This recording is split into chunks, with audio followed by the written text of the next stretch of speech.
Krishna Chaitanya Prabhu Nityananda Sri Namastê! Meu nome é Márcio Prado e este é o canal do Maha Espaço Yoga, um estúdio de Hatha Yoga que fica em Santo André, na Grande São Paulo, e a partir de agora nós estamos disponibilizando aulas online para você de todo o Brasil participar das nossas aulas. Na segunda-feira eu falei um pouco sobre a origem, a tradição do yoga. E nesta semana nós estamos começando uma nova série com muitas informações, aulas, enfim, um canal interativo para a gente conversar, estar um pouco mais próximo. Se você já é meu aluno, já me conhece, já sabe como funciona o canal. Agora, se você ainda não é inscrito, vale a pena. Inscreva-se, deixe seu comentário, ative as notificações, porque durante as próximas semanas nós vamos disparar aulas online gratuita diretamente para vocês através do YouTube, Instagram e todas as redes sociais. Bom, vamos à nossa aula de hoje. Na segunda-feira, como eu disse, eu dei uma pequena introdução sobre a origem, a tradição do yoga. Nesta série de vídeos, nós vamos, de forma ordenada, de forma lógica, seguir esta história, esta origem do yoga. Tanto para você que é um iniciante, como você que é professor ou gostaria de aprimorar um pouco mais os seus conhecimentos sobre esta arte, esta cultura védica. Bom, como eu disse segunda-feira, yoga tem esta origem do nome Yajur, unir, juntar. O meu professor, o Osnir Kojenot, ele sempre faz esta provocação nas nossas aulas. Se yoga é união e nós entendemos como um ser único, indivisível, perfeito, como unir aquilo que nunca foi separado? Essa é uma discussão muito profunda que também está contida nos Yoga Sutras de Patanjali. Mas vamos adiante. A gente vai ter muito tempo ainda para discutir estes conceitos filosóficos sobre o yoga. Yoga, este estado de união, este estado de conexão. Existem dois processos importantes para entendermos. Um processo da mente chamado de tamas, a nossa mente embotada, num estado de embotamento. E um outro processo chamado rajas, o estado de agitação ou energia. E um terceiro chamado sattva, o estado de equilíbrio, de equanimidade. O processo do yoga busca uma mente sátvica. Porém, a nossa mente, ela sempre vai flutuar sobre estes três estados. Por exemplo, à noite é fundamental que a nossa mente tenha um certo estado tamásico, um estado de tranquilidade, de embotamento. Senão, não seria possível dormir.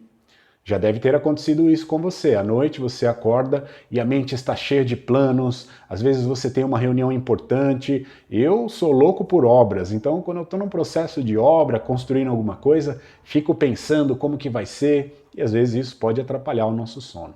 Existem práticas dentro do Hatha Yoga para ajudar a tranquilizar, trazer a nossa mente um pouco mais para esta tranquilidade e poder assim ter uma boa noite de sono.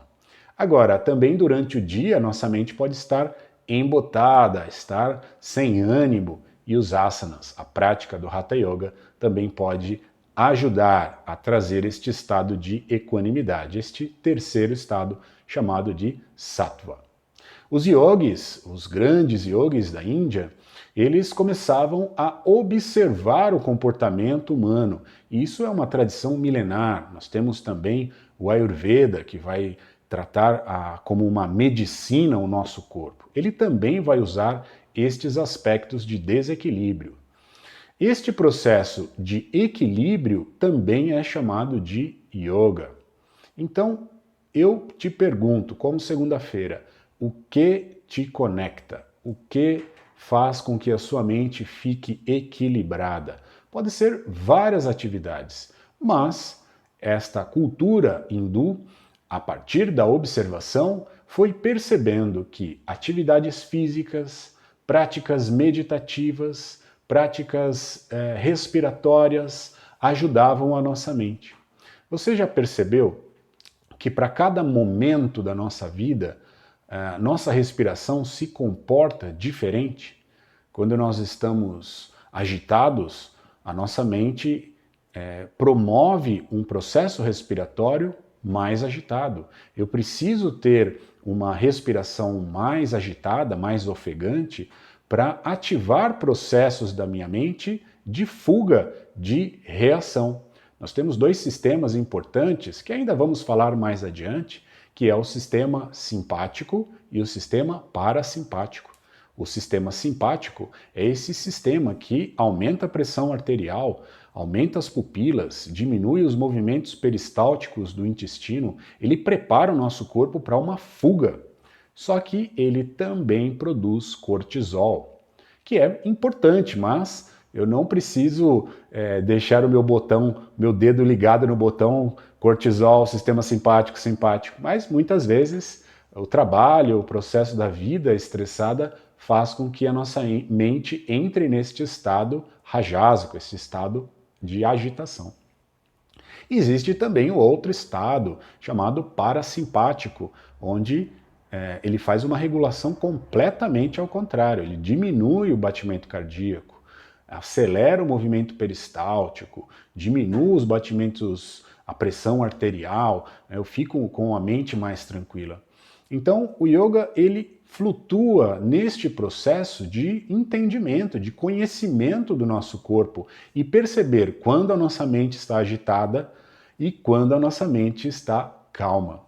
Existe uma frase que eu acho incrível, que ela diz que a nossa mente deve buscar um estado onde calmamente ativa, ativamente calma. O estado de yoga, ele busca o autoconhecimento para que nós tenhamos a percepção de quando a nossa mente está calma ou ela está embotada. Quando a nossa mente está ativa ou quando ela está agitada. Perceba que é uma linha muito tênue entre embotamento, esta apatia e uma mente tranquila. Às vezes a gente pode se deparar com essa situação, né? Ah, o Márcio, ele é zen.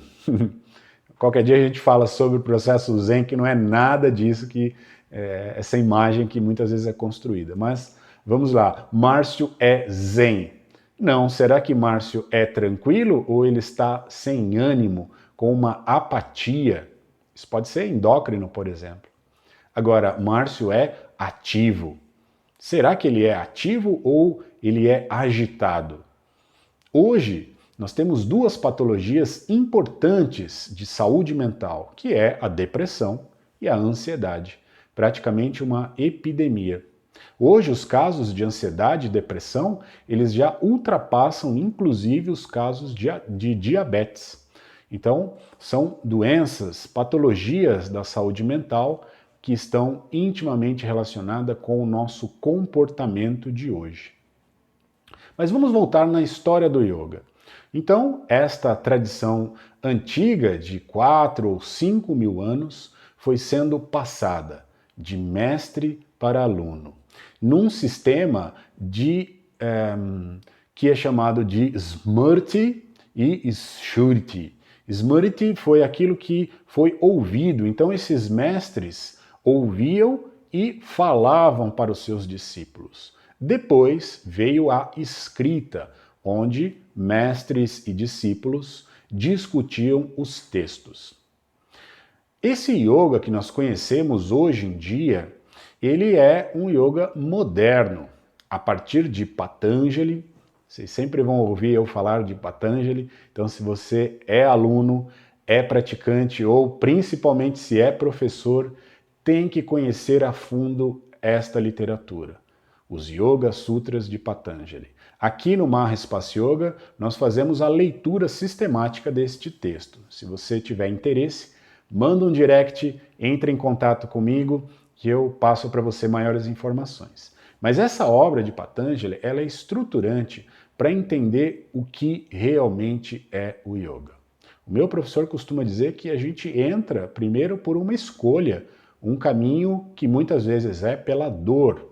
Eu, por exemplo, fui por este caminho. Tinha um problema, tenho ainda, um problema na coluna e a dor me conduziu para este mundo do yoga. E um outro processo, às vezes, é de sabedoria, de conhecimento. Como a nossa cultura ela é muito distante da cultura da Índia, é ainda pouco difundido e muitas vezes há uma fantasia muito grande em cima do que é o yoga. Porque o yoga, ele deriva de um sistema filosófico chamado de Samkhya. O Samkhya, literalmente, significa lógica ou número. Então, yoga é lógico. Não existe muita esoterismo em cima disso. É uma prática científica, mas que muitas vezes a nossa mente constrói ilusões, vai criando o que dentro do yoga, se você não assistiu o episódio que eu falo de desapego, onde nós temos um processo de descolorir, vairagya, esse processo de tirar a cor, descolorir, vai tirando estas fantasias.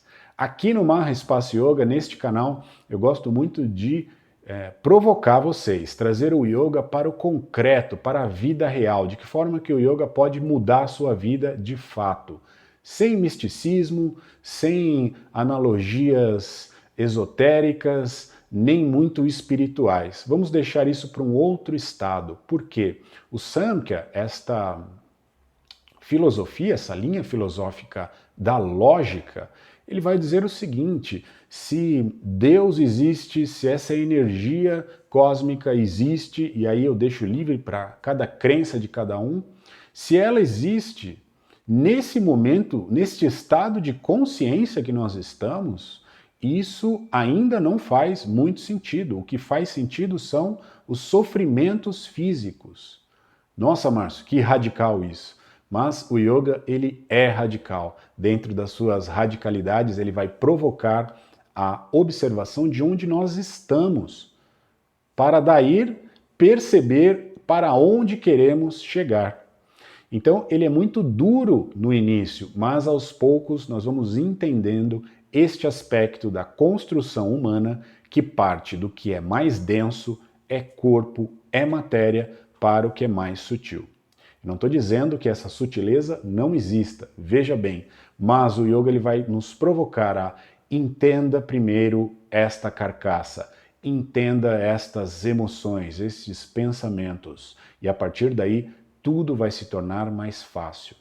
Nós recebemos uma máquina incrível, mas não lemos o manual de instrução. Não sabemos como lidar com esta máquina. Então a nossa mente fica buscando referências nestas duas polaridades. Tamásico, o embotamento, rajásico, esta agitação.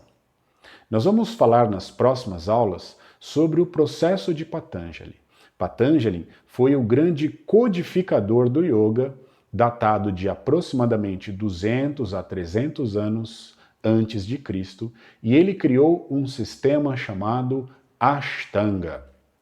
Ashta, 8, Anga, partes. O yoga em 8 partes. Nós vamos falar muito sobre isso.